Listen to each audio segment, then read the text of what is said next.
Live from our Maritimes News Center, this is CTV News at 6. Here is Todd Battis.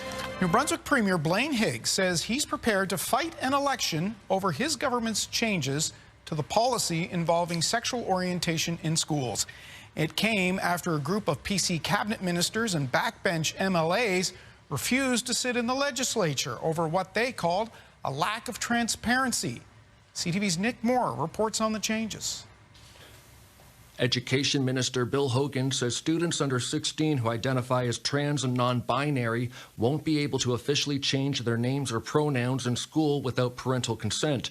Hogan is adamant that does not amount to outing children. We have no intention of telling parents about a child's gender identity if they don't wish us to do so. We're going to encourage them to speak with supportive professionals if they wish. And that's how we're going to proceed. And we need to respect parent rights, and parents do have rights. Child and youth advocate Kelly Lambrock said he was reviewing the changes and would offer comment later. Moncton's River of Pride made comment today. I feel as though there still needs to be some clarification on some points, but overall, I think we're heading in the right direction. The New Brunswick Women's Council said in a statement the changes amount to a rollback in options and protections for trans children in the school system while putting teachers in a bad spot. I believe we have consensus in caucus.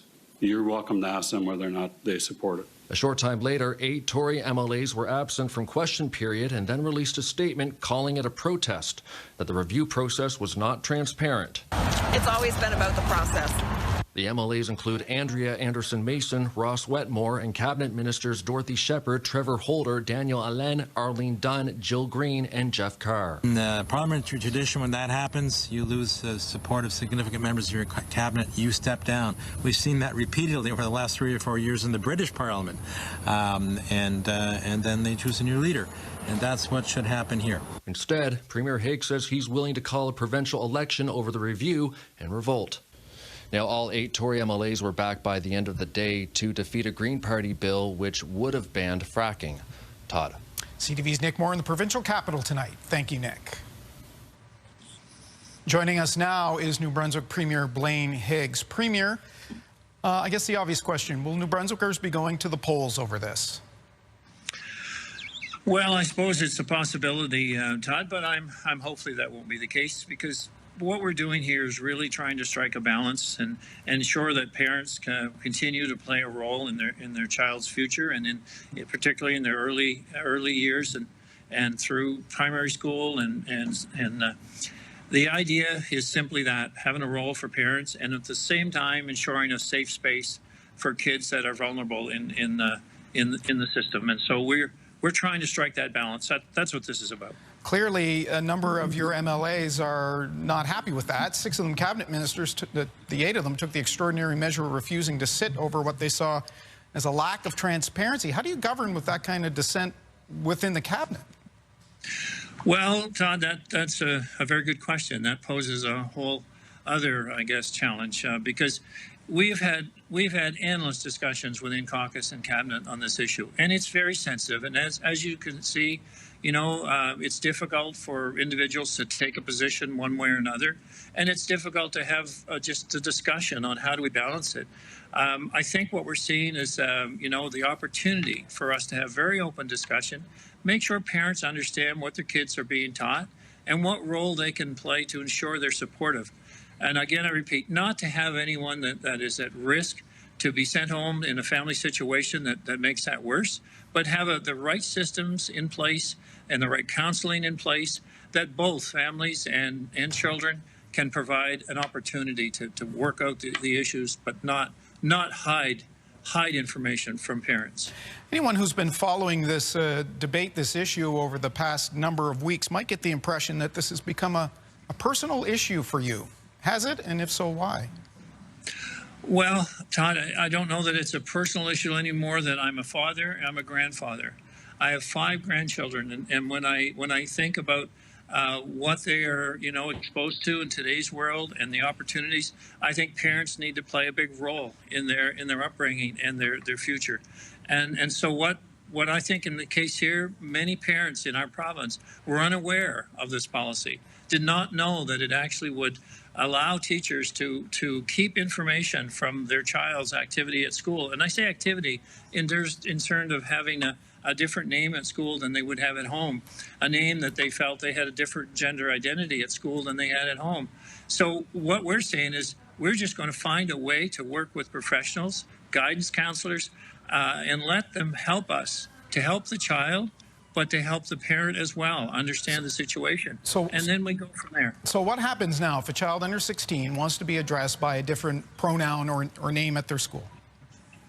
Well, there won't be a hidden identity at the school that is kept from parents, but at the same token, it won't be just a quick call to the parents either. It'll be a setup with the counselors and with that child to work through the issues and and to understand the situation, and then understand the situation at home. And so when the time is right, then the parent can certainly will be engaged in how to manage the go forward path for their child. To do it in secret in the school system without the parent being involved or have any understanding, that is not the right thing to do. And to create any sort of unsafe situation for the child in the school, that is certainly not right to do. So I'm comfortable that we can find that the right time when a child wants to speak with their parents, we can find the ability for that to happen. Premier, we appreciate your time here tonight. Thank you. You're welcome, Todd. New Brunswick Premier Blaine Higgs says there is a possibility his government could fall over its controversial review of a policy on gender identity and sexual orientation in schools. It potentially could force an election. That's a possibility. It's a possibility. Would you do that? Would I do that? It's not without the realm of possibility. I believe that strongly in the case of finding a solution here where we do not exclude parents in their child's life. 8 members of Higgs' government, including 6 ministers, refused to attend this morning's sitting of the legislature to protest changes to the Education Policy 713. Those changes include no official name or pronoun change without parental consent for those under 16, removes language around students participating in sport consistent with their gender identity, affirms right to use a washroom that aligns with gender identity. So could New Brunswickers be headed to the polls over these policies? It's time to bring in the power panel. Here in Ottawa, Vandana Khatter is a political consultant and a former advisor to Prime Minister Justin Trudeau. Matthew Dubé is a former NDP MP, now a senior associate with Proof Strategies. And in Vancouver, James Moore is a senior advisor at Dentons and a former Conservative cabinet minister. Shachi Kurl is the president of the Angus Reid Institute. All right, gang, so Vandana, I'll start with you. This just came out of nowhere that this could possibly be an election, a mini caucus revolt of some degree happening in New Brunswick. What do you make of this happening in the larger context of like extra money being put up for security at Pride events? I mean, I think it's reflective of the environment we're in. I mean, we've seen heightened attacks on the 2S LGBTQ+ community, and I think this is a part of it, especially on kids. And I think it's really sad that, this shouldn't be a fight in general. But during Pride Month, when it's a month supposed to be dedicated to safe spaces and active allyship, it's really unfortunate. But I think it shows that, these rights are under attack. And I understand as a parent, wanting to be involved in your kids' decisions, but we have to understand that not all kids have home as a safe space. Mm-hmm. In some places, school is your safe space. And if you don't have that, we have to center this around our kids' mental health and well-being. Matthew, the narrative certainly coming out of New Brunswick is that the Premier, Blaine Higgs, is driving this without some of the input from his caucus. Certainly we have an episode like today. What do you make of his decision to make this move and the fallout? Well, that's the thing, because we could be here and talk about the values piece and just how disappointing it is that this would happen on this month of all times, right? Not that it would ever be okay, but at the start of Pride Month to boot.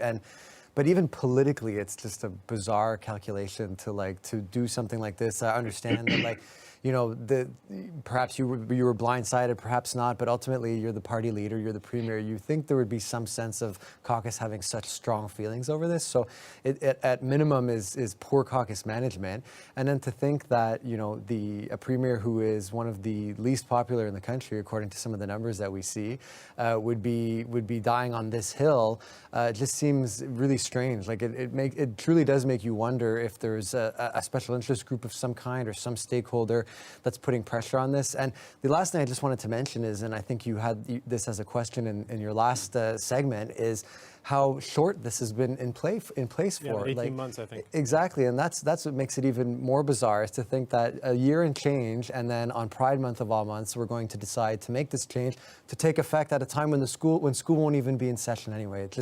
it's kind of mind-boggling to say the least. Shachi, what's your take on all of this? Well, as Matthew pointed out, yeah, Blaine Higgs is in a difficult place politically. The vast majority of people in New Brunswick do not either don't approve of him or don't really know how they feel about him. He's got one of the lowest approval numbers in the country relative to his other fellow premiers.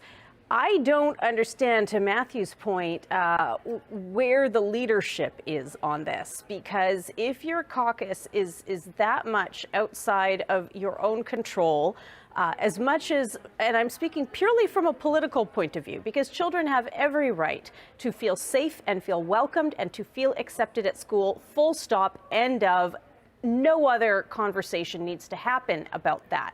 However, if you've got that much of a caucus revolt on your hands, wouldn't you think about maybe pausing this or stepping back? Or why are we playing brinksmanship? What does he, I would love to have him on the show and have you ask him, David, what do you possibly hope to gain from this? Because I don't see any way where he's going to either gain or curry a particular amount of favor with parents who are going to be left they're not getting what they want from this. It's a review. And they're not necessarily, he's not doing himself any favors on the other side of this conversation. The sad fact is this, I'll just say this. You know, sad or not, the reality is there are a lot of people who are not ready for the changes that we're seeing made at school levels in school districts. There is going to be pushback. That is the reality. Mr. Higgs has the choice to lead on these issues. He has the choice to follow, or he has the choice to get out of the way. Threatening to call an election is a bizarre choice. We'll see what happens.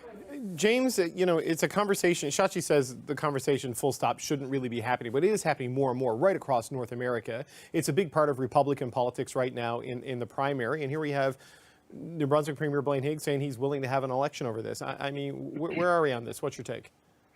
Shachi's last point there is a very important one. We struggle, even on shows like this, and even in pleasant, friendly company.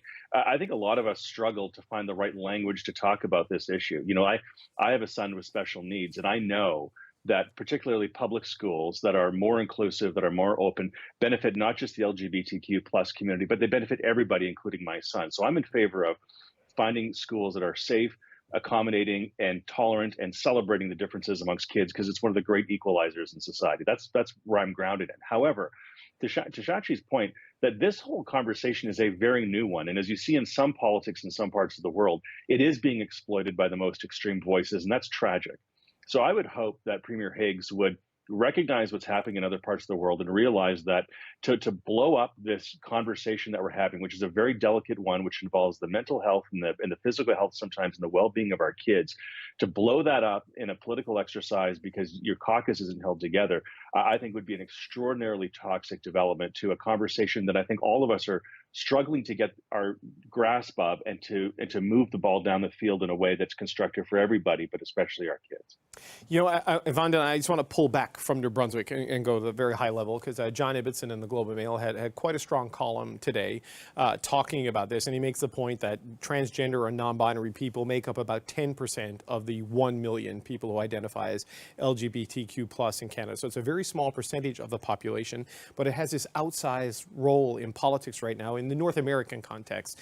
And he makes the point, he says, unable to force women to surrender control over their bodies, unable to force gay men and women back into their closet, unable to force their perversion of Christianity onto the rest of us, the far right has decided to go after trans people. Now, I'm not applying that motive to Blaine Higgs. I want to be very clear on this, but this is a thing that is happening as like the new front in the culture war.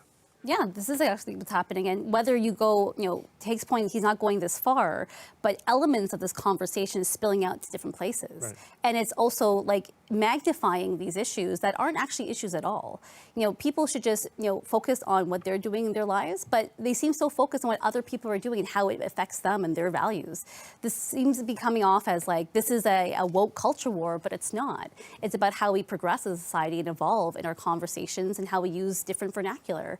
But people get really heightened with that and seized with it, and it blows up even bigger. What happens is that you see, again, what's happening in Florida, that spills out in little elements here in New Brunswick, but the question to ask is, where does it stop? You know, it could be small today, it could be larger tomorrow, it could be your rights today, it could be someone else's rights tomorrow. So it has an ability to just become bigger. You know, Matthew, here it is. The other sort of, pride-focused news development this week was the government coming up with $1.5 million in extra money for extra security at Pride events in 2023 because of the increased threats being directed at these organizations. It feels like some of the fights that people thought were maybe settled to a large degree are flaring back up again. Yeah, there's so many things that are inflammatory. It applies to Pride events. There was an envelope of money for, places of worship where that had to be increased over the last several years to accommodate the growing number of threats. So across the board, we're seeing this vitriol have very real life and devastating consequences at times. And we're not immune to it here. And I think that, not to misconstrue what others have said, I agree with pretty much everything that's been said. But I think when we look at a situation like this, that's what's so strange about it, is it seems to put the finger on something that is so, in many cases, dangerous and inflammatory and with these horrible consequences. And to what end? Like that's what's really confusing. And I think, Shashi used the word leadership. Like that's the thing that's missing here is when you think of the Premier not realizing what's going on in the world, what's going on even within Canada, and recognizing that there can be very real consequences to driving intentionally or not this type of conversation. So politicians have to be mindful. Unfortunately, many aren't, and this seems like an example of that. Not to pin it too much on the one story because it applies across the board, but that's certainly a consequence here. Okay. All right, we're going to have to leave it there. But as communities across Canada fight wildfires and both Canadians and Americans deal with toxic smoke, Power Panel is going to talk about the federal fight over climate change policy. That's coming up next.